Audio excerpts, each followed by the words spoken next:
ఎడారిలో సెలయేర్లు. నవంబర్ 23. నీ ప్రజలకు నీవు కఠిన కార్యములు చేసితివి.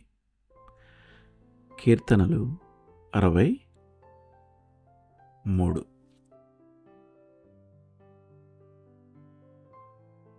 కొన్ని విషయాలు కఠినంగా ఉన్నాయి అని కీర్తనాకారుడు దేవునితో అన్నందుకు నాకు సంతోషంగా ఉంది.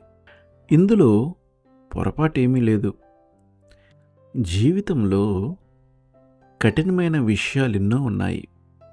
ఈ మధ్య నాకు ఎవరో అందమైన ఎర్రటి పూల గుత్తి ఇచ్చారు. ఎక్కడివి అని అడిగాను. ఇవి రాళ్లలో పూసిన పూలు. నేల ఏమీ లేని రాళ్లపైనే ఇవి వికసిస్తాయి అని చెప్పారు. కఠినమైన పరిస్థితుల్లో దేవుని పుష్పాల గురించి ఆలోచించాను.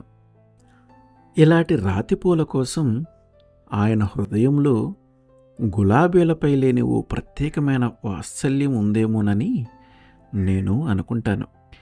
జీవితంలో ఎదురయ్యే పరీక్షలు మనలను కట్టడానికే గాని పడగొట్టడానికి కాదు.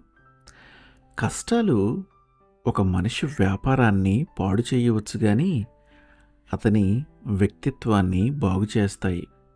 బాహ్య పురుషుడి పాలిట కత్తిదెబ్బ అంతరంగ పురుషుడికి ఆశీర్వాద కారణం కావచ్చు.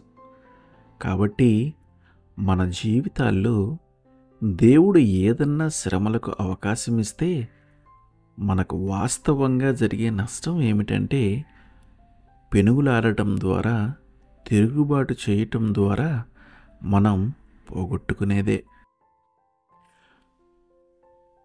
కొలిమిలో దగ్ధమై సమ్మెట దెబ్బలు తిన్నవారే యోధులవుతారు.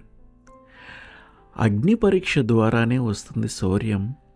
రక్తం తడిసిన నేలలోనే పుష్పిస్తుంది పరమాత్మకి ఇష్టమైన పుష్పం. శ్రమల కొండ ప్రాంతాలలో దేవుని సైన్యంలో చేరేందుకు పరాక్రమవంతులు దొరుకుతారు. ఆమేన్.